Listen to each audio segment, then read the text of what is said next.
Hello साथियों, स्वागत है आपका। आज हम बात करेंगे group D practice set number 3। हमने 2 प्रैक्टिस सेट कर लिया है, ये तीसरा प्रैक्टिस सेट है और इसमें जितने भी क्वेश्चन लिए जाते हैं सारे ग्रुप डी के पैटर्न को ध्यान में रखते हुए महत्वपूर्ण क्वेश्चन जो ग्रुप डी में आ सकते हैं आने वाले एग्जाम में, वैसे क्वेश्चन लिए गए हैं। तो साथियों, अगर आपने 2 प्रैक्टिस सेट नहीं देखे हैं तो उसको चैनल पर जाके ज़रूर देखें। चलिए इसको शुरू करते हैं। पहला क्वेश्चन है, वैश्विक मूंगा रेशम का लगभग 90% उत्पादन भारत के किस राज्य में होता है? तो ऑप्शन बी सही है, असम में। वैश्विक मूंगा रेशम का जो 90% उत्पादन है भारत के असम में होता है। असम वैश्विक मूंगा रेशम का लगभग 90% उत्पादित करता है। यह उत्पादन एक व्यापक क्लस्टर आधारित पहल के तहत किया जा रहा है। नेक्स्ट है, भारत ने अपनी ब्रिक्स अध्यक्षता के तहत 11-12 जून 2026 को 13वें ब्रिक्स शहरी फोरम की मेजबानी कहाँ की है? तो ऑप्शन सी सही है, नई दिल्ली। भारत ने अपने ब्रिक्स अध्यक्षता के तहत 11-12 जून 2026 को 13वें ब्रिक्स शहरीकरण फोरम की जो मेजबानी है नई दिल्ली में की है। इस फोरम का मुख्य जो विषय रहा है सिटीज फॉर पीपल, समावेशी और लचीले शहरी भविष्य के लिए ब्रिक्स सहयोग। नेक्स्ट है, पीएम सूर्य घर मुफ्त बिजली योजना के तहत दिसंबर 2026 तक देश में कितने घरों में रूफटॉप सोलर यानी कि छत पर सोलर पैनल लगाने का लक्ष्य रखा गया है? तो ऑप्शन बी सही है, 75 लाख। 2026 तक जो है रूफटॉप सोलर जो है 75 लाख लगाने का लक्ष्य रखा गया है। केंद्रीय नवीन और नवीकरणीय ऊर्जा मंत्री प्रहलाद जोशी ने घोषणा की है कि दिसंबर 2026 तक 75 लाख घरों में रूफटॉप सोलर लगाने का लक्ष्य है। इस योजना से 2 वर्ष पूरे होने पर एक नया प्रतीक चिन्ह और व्हाट्सएप चैटबॉट संतोष का शुभारंभ किया गया है। नेक्स्ट है, इंटेल इंडिया के साथ मिलकर India AI data lab launch करने वाले देश की पहली निजी यूनिवर्सिटी कौन बनी है? तो ऑप्शन बी सही है, चंडीगढ़ यूनिवर्सिटी। इंटेल इंडिया के साथ मिलकर India AI data lab launch करने वाली देश की पहली निजी यूनिवर्सिटी जो है चंडीगढ़ यूनिवर्सिटी बनी है। चंडीगढ़ यूनिवर्सिटी इंटेल इंडिया के साथ मिलकर India AI data lab launch करने वाली देश की पहली निजी यूनिवर्सिटी बनी है। यह पहल छात्रों को आर्टिफिशियल इंटेलिजेंस और डेटा साइंस के क्षेत्र में उन्नत अनुसंधान और व्यवहारिक अनुभव प्रदान करेगी। नेक्स्ट है, भारत चीन सीमा के पास स्थित पूर्वी लद्दाख का कौन सा गांव भारत का पहला मॉडल सीमा गांव बन गया है? तो ऑप्शन सी सही है, चुमूर गांव जो है मॉडल सीमा गांव बन गया है। भारत चीन सीमा पर स्थित है। यह गांव भारत चीन सीमा के अत्यधिक निकट स्थित है। इसका विकास सीमावर्ती क्षेत्र में बुनियादी ढांचों को मजबूत करने की दिशा में एक कदम है। नेक्स्ट है, दिल्ली एनसीआर में प्रदूषण को कम करने के लिए पुराने व नीचे वाहनों को हटाने हेतु केंद्र सरकार ने कौन सी योजना की मंजूरी दी है? तो ऑप्शन सी सही है, स्वच्छ परिवहन योजना। दिल्ली एनसीआर में प्रदूषण को कम करने और पुराने व्यावसायिक वाहनों को हटाने के लिए केंद्र सरकार ने स्वच्छ परिवहन योजना को मंजूरी दी है। इस योजना का जो मुख्य उद्देश्य है दिल्ली एनसीआर में वायु गुणवत्ता को सुधार करना है और केंद्र सरकार ने पुराने और निजी वाहनों को चरणबद्ध तरीके से हटाने के लिए 9585 करोड़ स्वच्छ परिवहन योजना को मंजूरी दी है। नेक्स्ट है, ड्रग माफिया को पूर्ण उन्मूलन के लिए केरल सरकार ने नशा विरोधी पहल शुरू की है। उस पहल का नाम क्या है? तो ऑप्शन बी सही है, ऑपरेशन तूफान the narco Hunter. Drug mafia का पूर्ण उन्मूलन करने के लिए केरल सरकार ने ऑपरेशन तूफान द नार्को हंटर नामक नशा विरोधी पहल शुरू किया है।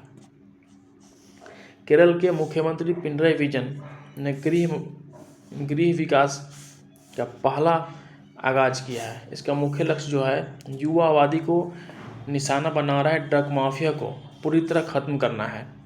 नेक्स्ट है, स्वास्थ्य जोखिम को देखते हुए हाल ही में किस राज्य सरकार ने तंबाकू और नारकोटिक आधारित खाद्य उत्पादों पर 1 वर्ष के लिए पूर्ण प्रतिबंध लगा दिया है?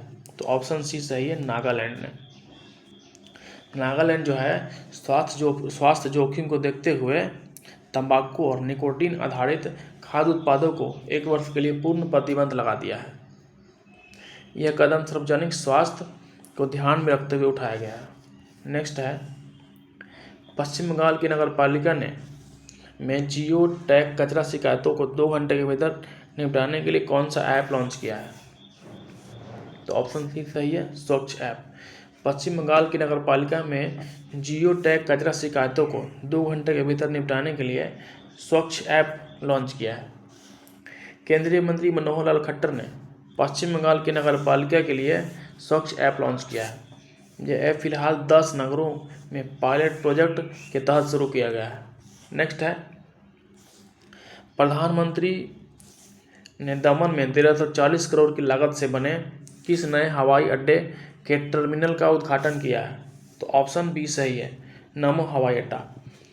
प्रधानमंत्री जो है दमन में 1340 करोड़ की लागत से नए हवाई अड्डे टर्मिनल का उद्घाटन किया है। उसका नाम है नमो हवाई अड्डा। पीएम ने दमन में 2970 करोड़ विकास परियोजना का अनावरण किया है। इसमें नमो हवाई अड्डा और नमो अस्पताल शामिल है। इसके साथ ही लक्षद्वीप के कालपेनी और कदम द्वीप पर बंदरगाह के विकास के लिए 885 करोड़ की परियोजना की आधारशिला भी रखी है। नेक्स्ट है, ऑल इंडिया लिमिटेड ने किस द्वीप समूह के पूर्वी तट पर 15 किलोमीटर दूर श्री विजयपुरम 3 ब्लॉक में बड़े प्राकृतिक गैस भंडार की खोज की है? तो ऑप्शन बी सही है, अंडमान द्वीप समूह। ऑल इंडिया लिमिटेड यानी कि OIL ने अंडमान द्वीप समूह के 15 किलोमीटर दूर श्री विजयपुरम 3 ब्लॉक के बड़े प्राकृतिक गैस भंडार की खोज किया है।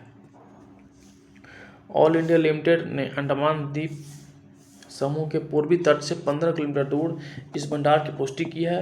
यह खोज भारत की ऊर्जा सुरक्षा और घरेलू गैस उत्पाद को बढ़ावा देगा। केंद्रीय गृह मंत्री अमित शाह ने शिलांग में पूर्वोत्तर परिषद के 73वें पूर्ण सत्र की अध्यक्षता करते हुए किस विजन पर मंथन किया है? तो ऑप्शन सी सही है, नॉर्थ ईस्ट विजन प्लान 2047।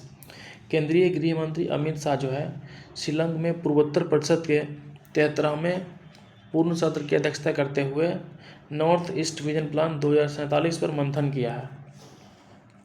इस सत्र में नॉर्थ ईस्ट विजन प्लान 2047 पर विस्तृत चर्चा की गई है, जो भारत के स्वतंत्रता की शताब्दी तक पूर्वोत्तर के विकास का खांचा है।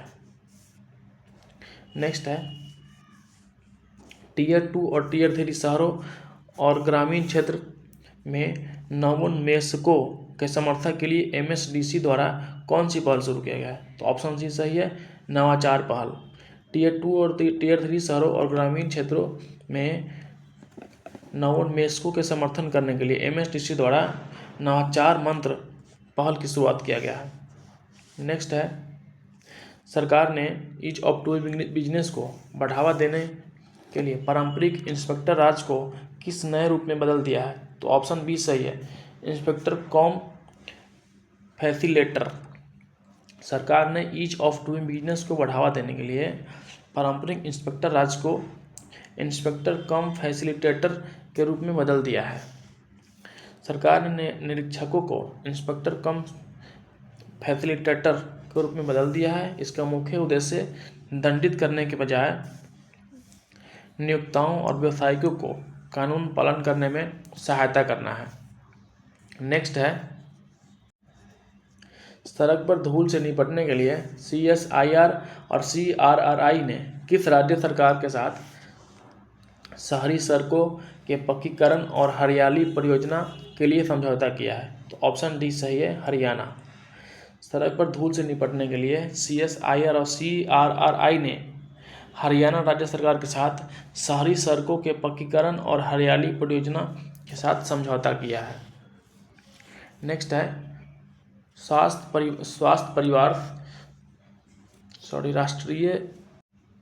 राष्ट्रीय परिवार स्वास्थ्य सर्वेक्षण 6 के अनुसार किस राज्य और केंद्र शासित प्रदेश में 0.9 का सबसे कम कुल प्रजनन दर दर्ज की गई है? तो ऑप्शन डी सही है, अंडमान निकोबार में जो है कुल प्रजनन दर जो है 0.9% देखा गया है, जो काफ़ी कम है। NFHS के अनुसार अंडमान निकोबार द्वीप में 0.9 का सबसे कम TFR दर्ज किया गया है। यह दर मानक प्रतिस्थापन स्तर 2.1 से आधा से भी कम है, जो कि यहाँ की आबादी में आ रहे भारी जनसांख्यिकीय बदलाव का संकेत है। नेक्स्ट है आयुष्मान भारत प्रधानमंत्री जन आरोग्य योजना को लागू करने वाला देश का 36वां राज्य कौन बना है? तो ऑप्शन सी सही है, पश्चिम बंगाल। आयुष्मान भारत प्रधानमंत्री जन आरोग्य योजना को लागू करने वाला देश का 36वां राज्य जो है पश्चिम बंगाल है।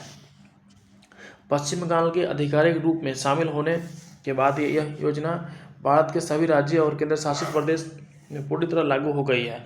यह योजना पात्र परिवार को प्रतिवर्ष 5 लाख रुपए तक का मुफ्त और कैशलेस इलाज प्रदान करेगी।